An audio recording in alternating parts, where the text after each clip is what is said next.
Hey everyone, it's Ethan or Miist back again for another video today, and welcome back to the channel, guys. We're here again for yet another video. Going to be talking about every movie and TV show I watched last week, and let's get right into it. First of all, I want to apologize. I'm a little sick, still kind of recovering from a sickness, as well as my door is closed, and I have the most insane obstacle in front of it, so that Betty can't get to it because she loves to scratch on my door when the door is closed, but I can't have her in. You can probably hear it. I'm sorry. Unfortunately, we're going to have to deal with it because I can't keep her in here with the tree because she's absolutely obsessed with the tree, and I can't leave her in here while I can keep her occupied because I can't keep her occupied. Alright, you know what? We're going to try to lock her down. Let's try to lock her down.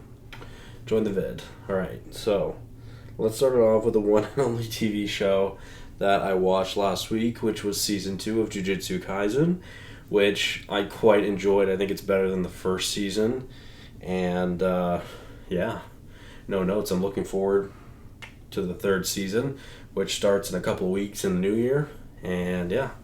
Let's get on to the movies, starting it off with my least favorite watch of the week, which was It's a Wonderful Knife, which I ranked a 37 out of 100. Don't think it's very good, obviously. I really enjoy the character design of the angel, and that's about it.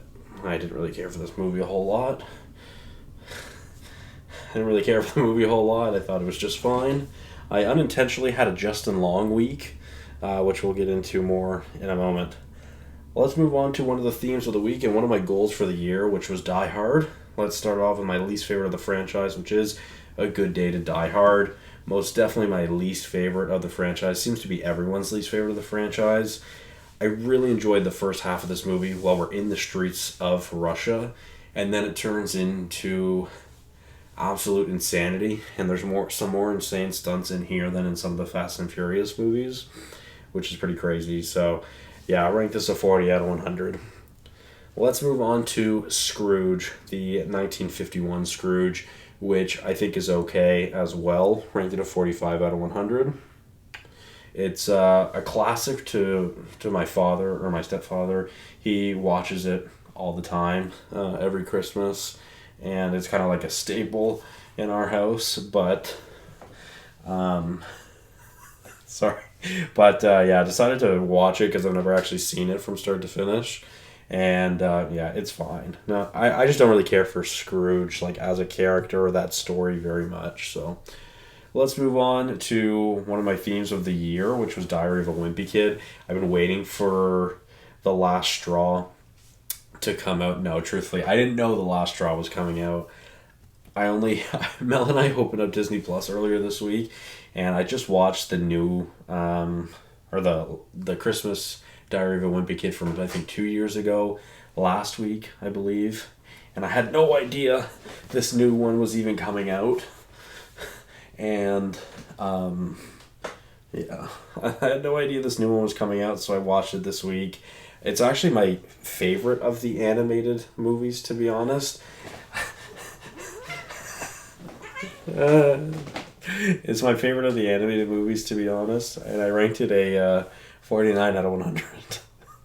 Alright, now the movies start to get a little bit more decent, at least, and let's go on to Black Christmas, which I ranked a 53 out of 100. This is the 2006, I wouldn't even say remake, because I really don't feel like it is a remake. I feel like it's quite a bit different than the original, and I feel like it really differentiates itself from the original, which I enjoy, so I'm glad it's not just like a direct remake. And I think that's a good thing as well, because there's definitely some like stylistic choices in this film that I really enjoy, and I think it's definitely trying to be its own thing, which I can appreciate. I just personally didn't enjoy it a whole lot, but I see this as a pretty this movie has like a diverse community. You know, people do like it, people hate it. Obviously, they see the title Black Christmas and they just automatically assume it's garbage. But we'll talk about Black Christmas in a moment. Let's move on. Ow. let's move on to Live Free or Die Hard, which let's move on to Live Free or Die Hard, which was my 800th movie of the year, and I think it's decent. It's not too bad. I enjoyed the combo of Bruce Willis and Justin Long.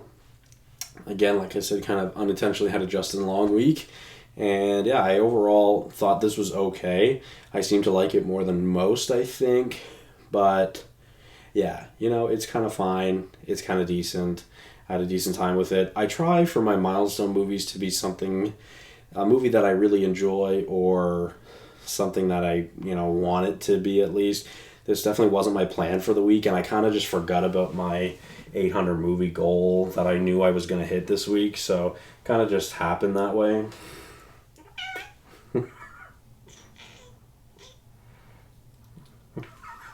Why you keep hitting me like that? Why are you breaking your neck, homie? Just be nice. Alright, let's move on to Jujutsu Kaisen Execution Shibuya Incident X The Culling Game Begins, which is kind of like a two-part movie, I guess. Like, the first half of this movie is a recap of the entirety of the Shibuya incident, pretty much, which is fine if you haven't watched it in a little while. I think it's fine, because personally, for me, I literally just watched the entire Shibuya incident the night before and the day of going to see this movie, and then me and Austin went to go see it in theaters, and for a while we were watching the recap, which is the first half of the movie, I was like, is there anything new here? But then it finally gets to the last half, where it's the first two episodes of Season 3, which I thought were decent, and I'm excited to see what happens with Season 3 once it starts, and I'm looking forward to that. So, overall, Jujutsu Kaisen I do enjoy. This is my least favorite of the three movies, but yeah. Let's move on to North by Northwest, which I ranked a 73 out of 100. I think it's a good movie. I feel like it's iconic for like a one scene. Like, it's really iconic for that one scene, but overall I think it's a good movie all around.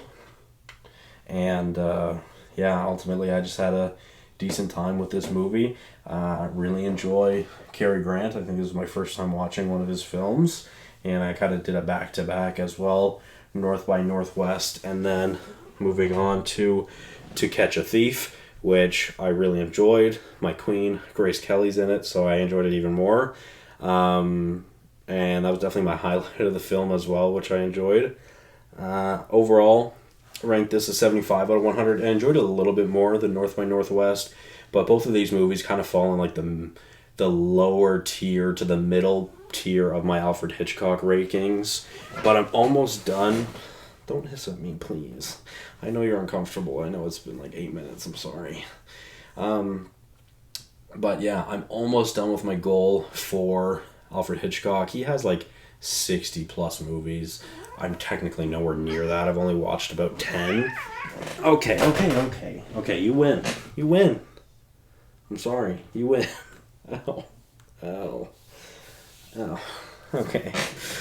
Yeah, really, most notably, I want to watch Rebecca. That's like the last of Hitchcock movies that I really want to see. I kind of want to watch Strangers on a Train as well. Yeah, here we go. This is why we can't do this. Whatever. We'll live with it. We'll figure it out.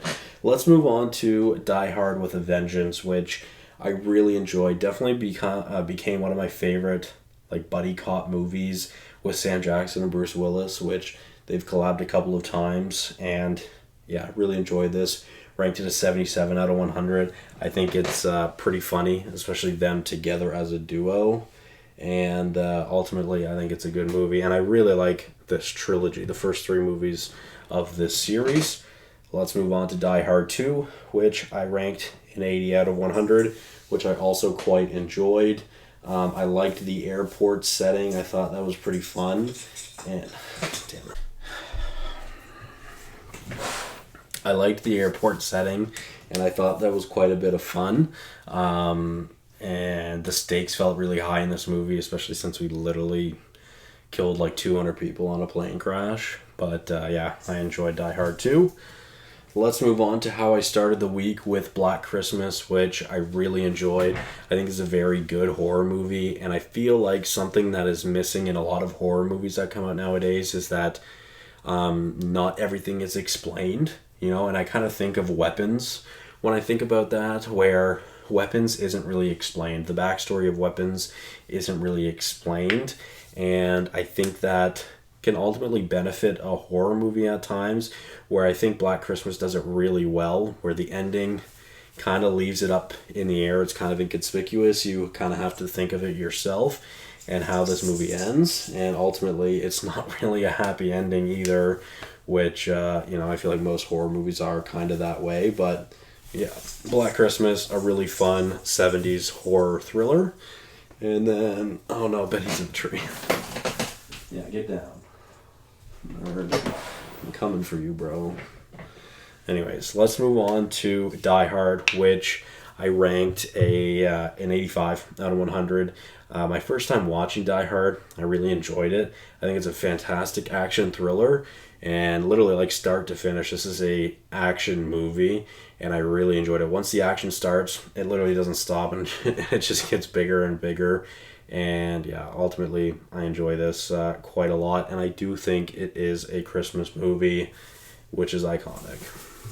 Starting off the top three, we have the newest of the trilogy, which is Wake Up Dead Man, a Knives Out story, of course. And this is a really great film, a very thought-provoking film about faith, truth, and belief, which is very interesting. As someone that's not religious, I feel like it may not affect you as much. Like myself, I'm personally not religious. I don't really have any, belief or faith or higher being that I believe in or whatever. But yeah, I feel like this movie could definitely affect people differently depending on which side of the coin you're on.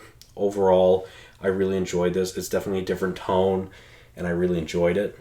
And yeah, ultimately, I think it's a great movie. It is my least favorite of the trilogy. We'll see what a rewatch does for me. It could move up the list. I don't know. But as of right now, it's an 88 out of 100 for my least favorite in the trilogy. Obviously not bad by any means. And let's move on to Glass Onion, which I ranked a 91 out of 100. This rating has changed every single time I've watched it. The first time I watched it, I had it at a 95. Second time, a 92. Last year when Mel and I watched it, a 90. And this year, it's up to a 91. So I think I'm going to fly a flat line around that 91, because I think that's kind of where it should be for me. I personally love this vibe of the film. I think the reason why I love this movie as much as I do is the vibe, the beach setting, the beach house, the colorful summer vibes. I enjoy that. Ranked a 91 out of 100. And of course, let's go to my favorite, which is Knives Out. I don't think this one will ever be topped in this franchise. It is my favorite. It's one of my perfect 100 out of 100 movies. And I think it is peak. One of my favorites of the month as well. So thank you guys all so much for watching. Hopefully you did enjoy. Sorry for the shenanigans with Betty. I got scratched up pretty bad. I'm feeling it. But yeah, thank you guys so much for watching. I'll see you guys in the next one. Bye-bye.